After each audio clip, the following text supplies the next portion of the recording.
Hello student, তোমরা যারা ক্যালকাটা ইউনিভার্সিটির আন্ডারে সেকেন্ড সেমিস্টারের ছাত্রছাত্রী আছো এবং তোমাদের ইতিহাস সাবজেক্টটা পাস কোর্সে আছে, তোমাদের জন্য আজকের ক্লাসটা খুবই গুরুত্বপূর্ণ।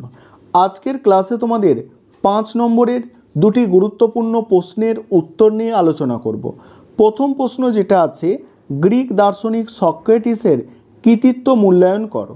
অ্যান্সারটা বুঝবে, প্রাচীন গ্রিসের অন্যতম খ্যাতনামা দার্শনিক ছিলেন সক্রেটিস। ব্যক্তিগত স্তরে তিনি ছিলেন সফিস্ট দর্শনের অনুসারী। তার মূল কথা ছিল বুদ্ধি দিয়ে প্রতিটি বস্তু যাচাই করা দরকার, আবেগে বিভোর হলে চলে না। তাছাড়া বিবেক মানতে চায় না এমন কাজ শুধু কর্তৃপক্ষের হুকুমে করা কোনো সৎ নাগরিকের পক্ষে উচিত নয়। সক্রেটিসের মতে শুধুমাত্র বয়সের কারণে কেউ রাষ্ট্রযন্ত্রের পুরোধা বা সম্মানিত হতে পারে না, বরং সম্মানের আসন জ্ঞানী ব্যক্তিদের জন্য সংরক্ষণ করে রাখা দরকার। তিনি আরও বলেন যে নির্বোধ পিতার নির্দেশ পালন কোনো সন্তানের কাছে কল্যাণকর হয় না। অর্থাৎ পিতা নির্বোধ হলে শুধুমাত্র পিতা বলে তার নির্দেশ মান্য করা কোনো যুক্তিসঙ্গত কারণ নেই। তারপরে কি বলা হচ্ছে দেখো, গণতন্ত্র সম্পর্কে সক্রেটিসের মনে বহু প্রশ্ন ছিল।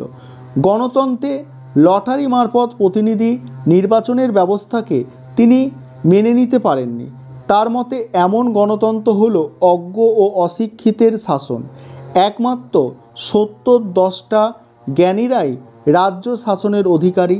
তিনি আরও বলেছেন, রাষ্ট্রের নিরাপত্তার জন্য শাসকের উচিত শাসিতের ইচ্ছাকে মূল্য দেওয়া। তাছাড়া একজন সমাজপ্রেমী হিসাবে তিনি চেয়েছিলেন গ্রিক সভ্যতা, সংস্কৃতি ও রাজনীতিকে কুসংস্কার মুক্ত করতে। সক্রেটিস সফল হয়নি। সমাজের প্রায় সর্বস্তরের মানুষ তার বিরুদ্ধে বিক্ষুব্ধ হয়েছিলেন। তার শিক্ষা তরুণ প্রজন্মের ওপর নেতিবাচক প্রভাব ফেলেছে। তরুণ প্রজন্মের নৈতিক অবক্ষয়ের জন্য সক্রেটিসের শিক্ষা অনেকাংশ দায়ী। এই অভিযোগগুলির ভিত্তিতে এথেন্সের গণ আদালত হেলিয়াতে সক্রেটিসের বিচার শুরু হয়। বিচারে তার মৃত্যুদণ্ড হয়। মূল্যায়ন: এথেন্সের সমাজ সক্রেটিসের চিন্তাকে থামাতে পারেনি, তার প্রভাবকে মুছে ফেলতে পারেনি। সক্রেটিস চলে গেলেও ভাবী প্রজন্মের জন্য তিনি রেখে যান বিশ্বাস, মনন, ব্যক্তি স্বাধীনতার পরাকাষ্ঠ। এই ছিল তোমাদের প্রথম প্রশ্ন। এবার দ্বিতীয় প্রশ্নের অ্যান্সারটা তোমরা দেখে নাও। এবারে তোমরা দ্বিতীয় প্রশ্নের অ্যান্সারটা দেখে নাও। দ্বিতীয় প্রশ্ন যেটা আছে, প্রাচীন রোমে রাষ্ট্রের প্রকৃতি কেমন ছিল? এই প্রশ্নের উত্তরটা নিয়ে আলোচনা করব। তার আগে একটা বিষয় তোমাদের বলার আছে, তোমাদের জন্য অনলাইন কোচিং ক্লাস চলছে। তোমরা যদি কেউ অ্যাডমিশান নিতে ইচ্ছুক থাকো, এই নম্বরে যোগাযোগ করতে পারো, 9123005218। এই নম্বরে তোমরা যোগাযোগ করে অ্যাডমিশান নিতে পারো। আমাদের সপ্তাহে 2 দিন করে রেকর্ডেড ক্লাস হয়ে থাকে। সেক্ষেত্রে পিডিএফ নোট অর্থাৎ স্টাডি মেটেরিয়াল দেওয়া হয় এবং পার মান্থ 200 টাকা করে ফিস নেওয়া হয়। ইচ্ছুক ছাত্রছাত্রী এই নম্বরে যোগাযোগ করে অ্যাডমিশান নিতে পারো। চলো পরের প্রশ্নের অ্যান্সারটা তোমরা বুঝে নাও যে প্রাচীন রোমে রাষ্ট্রের প্রকৃতি কেমন ছিল। কিংবদন্তি অনুসারে 753 খ্রিস্টপূর্বাব্দে রোম নগরী প্রতিষ্ঠা করেন রোমুলাস। তারপর রোমে রাজতন্ত্র প্রতিষ্ঠিত হয়।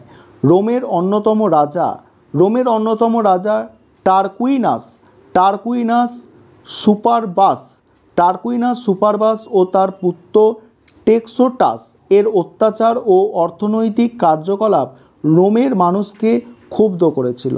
এর ফলশ্রুতি হিসাবে একটি গণবিদ্রোহের মাধ্যমে রোমান সাম্রাজ্যের অবসান ঘটে এবং 509 খ্রিস্টপূর্বাব্দে রোমে প্রজাতন্ত্র প্রতিষ্ঠিত হয়। প্রজাতন্ত্রের দ্বিতীয়ার্ধে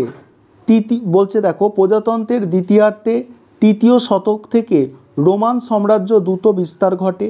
বিভিন্ন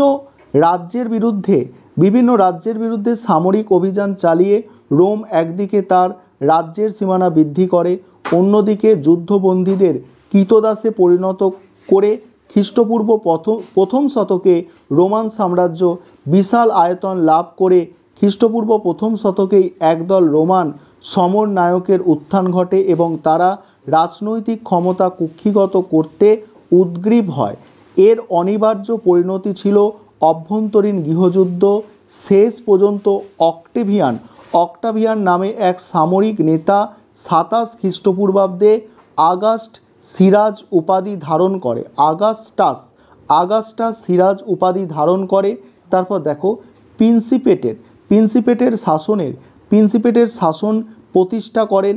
রোম আইন শৃঙ্খলা ও একটি স্থিতিশীল সরকার প্রতিষ্ঠিত হয়।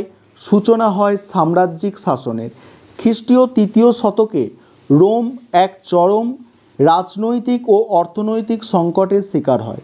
235 খ্রিস্টাব্দে রোমান প্রিন্সিপেটের শাসক সেভারাস আলেকজান্ডার নিহত হন। তার হত্যার পরবর্তী প্রায় 50 বছর ধরে রোমে এক চরম নৈরাজ্য চলছিল। 284 খ্রিস্টাব্দে রোমান সম্রাট হিসাবে ডায়োক্লেসিয়ান অভিযুক্ত হন। তিনি কঠোর হাতে সাম্রাজ্যের শৃঙ্খলা ফিরিয়ে আনেন। অর্থনৈতিক ক্ষেত্রে তিনি বেশ কিছু গুরুত্বপূর্ণ সংস্কার সাধন করেন। 305 খ্রিস্টাব্দে তিনি অবসর গ্রহণ করেন। রোমে পুনরায় উত্তরাধিকার দ্বন্দ্ব মাথাচাড়া দেয়। 324 খ্রিস্টাব্দে সিংহাসনে বসেন কনস্টান্টাইন। তিনি ডায়োস্কেসিয়ানের কিছু নীতি অনুসরণ করেন।